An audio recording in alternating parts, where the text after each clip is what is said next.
అధ్యాయము. అప్పుడు యేసు అపవాది చేత శోధింపబడుటకు ఆత్మ వలన అరణ్యమునకు కొనిపోబడెను. 40 దినములు 40 రాత్రులు ఉపవాసముండిన పిమ్మట ఆయన ఆకలిగొనగా ఆ శోధకుడు ఆయన యొద్దకు వచ్చి, నీవు దేవుని కుమారుడవైతే ఈ రాళ్లు రొట్టెలగునట్లు ఆజ్ఞాపించుమనెను. అందుకాయన, మనుష్యుడు రొట్టె వలన మాత్రము కాదుగాని దేవుని నోట నుండి వచ్చు ప్రతి మాట వలననూ జీవించును అని వ్రాయబడి ఉన్నదనెను.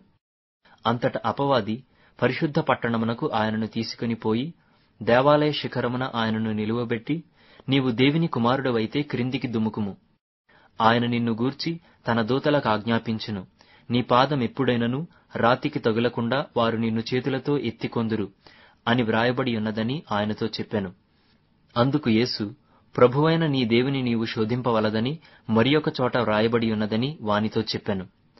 మరలా అపవాది మిగుల ఎత్తైన ఒక కొండ మీదికి ఆయనను తోడుకుని పోయి ఈ లోక రాజ్యములన్నిటినీ వాటి మహిమను ఆయనకు చూపి, నీవు సాగిలపడి నాకు నమస్కారము చేసిన ఎడల వీటినన్నిటినీ నీకిచ్చెదనని ఆయనతో చెప్పగా, యేసు వానితో, సాతానా పొమ్ము, ప్రభువైన నీ దేవునికి మ్రొక్కి ఆయనను మాత్రము సేవింపవలెను అని వ్రాయబడి ఉన్నదనెను. అంతట అపవాది ఆయనను విడిచిపోగా, ఇదిగో దేవదూతలు వచ్చి ఆయనకు పరిచర్య చేసిరి. యోహాను చెరపట్టబడెనని యేసు విని గలిలయకు తిరిగి వెళ్లి నజరేతు విడిచి జెబూలూను నఫ్తాలి అను దేశముల ప్రాంతములలో సముద్ర తీరమందలి కపెర్నహూమునకు వచ్చి కాపురముండెను. జెబూలూను దేశమును నఫ్తాలి దేశమును యొర్దానుకు ఆవలనున్న సముద్ర తీరమున అన్యజనులు నివసించు గలిలయయు చీకటిలో కూర్చుండియున్న ప్రజలను గొప్ప వెలుగు చూచిరి. మరణ ప్రదేశములోను మరణ ఛాయలోనూ కూర్చుండియున్న వారికి వెలుగు ఉదయించెను అని ప్రవక్త అయిన యెషయా ద్వారా పలుకబడినది నెరవేరునట్లు ఈలాగు జరిగెను. అప్పటి నుండి యేసు పరలోక రాజ్యము సమీపించియున్నది గనుక మారుమనస్సు పొందుడని చెప్పుచు ప్రకటింప మొదలుపెట్టెను. యేసు గలిలయ సముద్ర తీరమున నడుచుచుండగా పేతురనబడిన సీమోను అతని సహోదరుడైన అంద్రెయ అను 2 సహోదరులు సముద్రములో వలవేయుట చూచెను. వారు జాలరులు. ఆయన, నా వెంబడి రండి, నేను మిమ్మును మనుష్యులను పట్టు జాలరులనుగా చేతునని వారితో చెప్పెను. వెంటనే వారు తమ వలలు విడిచిపెట్టి ఆయనను వెంబడించిరి.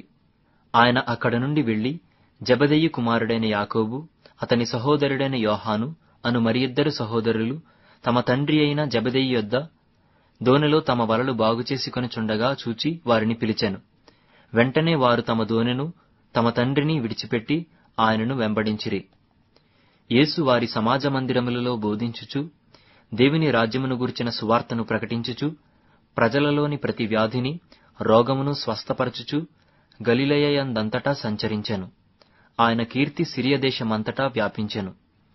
నానా విధములైన రోగముల చేతను వేదనల చేతను పీడింపబడిన వ్యాధిగ్రస్తులనందరినీ, దయ్యము పట్టిన వారిని, చాంద్ర రోగులను, పక్షవాయువు గలవారిని వారు ఆయన యొద్దకు తీసుకుని రాగా ఆయన వారిని స్వస్థపరచెను.